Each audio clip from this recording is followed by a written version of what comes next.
तो अल्लाह की कसम मैं भी अमीर हो जाता। तो ये सब जो है तलवा चटाई वाले लोग हैं जो लोगों को बांट रहे हैं।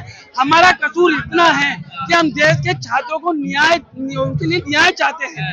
किसी के साथ अन्याय नहीं होना चाहिए।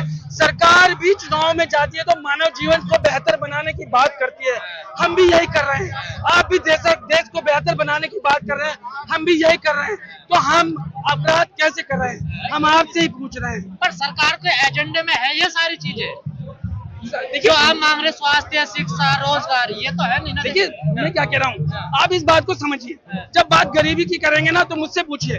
941 रुपए का दिल्ली में सिलेंडर है, लेकिन जो गरीब सबसे कम कमा रहा है वो 2800 रुपए का खरीद रहा है, क्योंकि 14 किलो गैस होती है एक एलपीजी सिलेंडर में और उसको 200 रुपए किलो बेचा जा रहा है। जो सबसे कम कमा रहा है वो 2800 रुपए का सिलेंडर ले रहा है और सबसे ज्यादा महंगाई की मार उस पर है, उसका जीवन अंधकार में है। मतलब वो खा पी के तानाशाही नहीं चलेगी। वो खा पी के कैसे पैसे बचाए, कैसे लाइफ को सर्वाइव करे और कैसे पढ़ाए।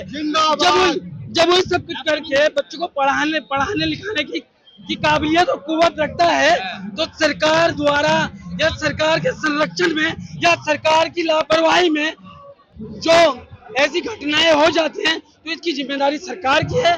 क्योंकि बहुत बड़ा एक बात समझ में नहीं आ रही, पिछले 6 साल से उमर खालिद जेल में बंद है और इस आंदोलन में उमर खालिद को क्यों जोड़ा जा रहा है?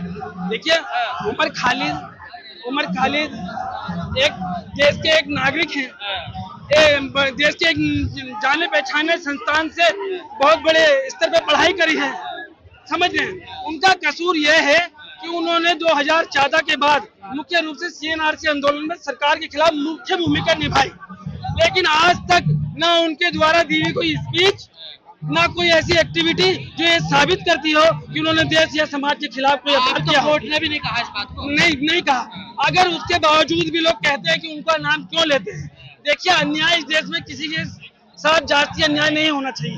मामला जुडिशरी में चल रहा है, सरकार और अदालतें तय करेंगी। उससे पहले ना हमें किसी से घृणा या किसी का समर्थन करने की जरूरत है। फैसला विचाराधीन है, जो कोर्ट फैसला देगा उसे स्वीकार करेंगे। तो इसमें किसी को उग्र या गुस्सा करने की कोई जरूरत नहीं है। और हम गांधी के मानने वाले लोग हैं, अहिंसावादी है। ये कहते हैं कि हम थाने में घुस के मारेंगे, हम कहते हैं कि हम थाने में घुस के पीटेंगे, लेकिन हमारी निजता भी आपका विरोध नहीं करेगी, क्योंकि हम गांधी का दामन छोड़ने वाले लोग नहीं। देश विरोधी आंदोलन बताया जा रहा है, इस तरीके गलत बात है।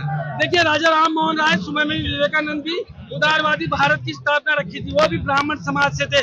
उन्हें पूरे देश के नौजवान, हर धर्म जाति समुदाय के लोग पूछते हैं, मानते हैं, उन्हें पढ़ते हैं, उनके जैसा जीवन अपनाने की कोशिश करते हैं।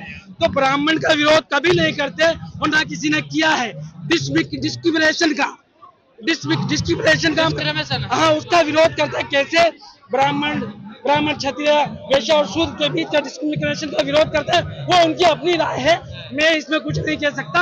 लेकिन ब्राह्मण समाज का कोई विरोध नहीं करता। भारतीय जनता पार्टी का फ्यूचर कैसे देखते हैं आप? वो कई कागजों से बाहर नहीं निकल रही है। अभिजीत दीपके की छात्रों द्वारा दी हुई कॉल में हम यहाँ मौजूद हैं। उनका फ्यूचर और उनकी क्या रणनीति होगी आगे, हम उसके लिए यहाँ नहीं है। हम इस देश के उन नौजवान और छात्रों के लिए हैं जो पीड़ित हैं और जिन्होंने अपना मारा जा रहा है, उन पे हिट मसला जा रहा है, उनको हमले किए जा रहे हैं। कॉकरोच है ये, जो हमें हिट मारने आए तो वो घर से बेघर हैं, उन्हें घर में सम्मान नहीं मिलता, वो हमें जो है अपमानित करने आए। राष्ट्रवादी है। हाँ, और सुन लीजिए, देखिए, पर देश तो पूरा हिंदू मुस्लिम में उलझा पड़ा है ना, कैसे इन मुद्दों पे बात होगी?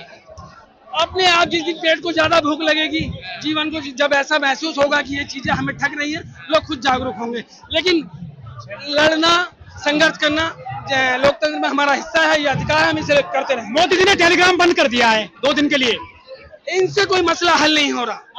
मैं बताऊं, मोदी जी पूरी तरीके से देश स्तर पे विदेश नीति में हर जगह फेल हैं।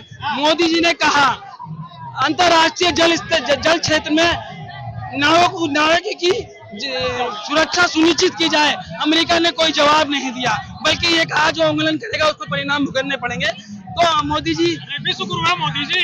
कुछ नहीं है, G7 में गए ना, कुछ नहीं है, वहम है। और बहुत बड़े बड़े मीडिया चैनलों द्वारा उन्हें आकार जो बहुत बड़ा दिखाते हैं, ऐसा कुछ नहीं। प्रधान सेवक है मोदी, चौकीदार देश के। देखिए, हो रही है पीर परबसी और अब बर्फ पिघलनी चाहिए, इस हिमालय से कोई गंगा निकलनी चाहिए। हिल रही है दीवार पर जो सी शर्त ये है कि ये बुनियाद हिलनी चाहिए। मेरे सीने में नहीं तेरे सीने में हो आग, कहीं ये आग जलनी चाहिए।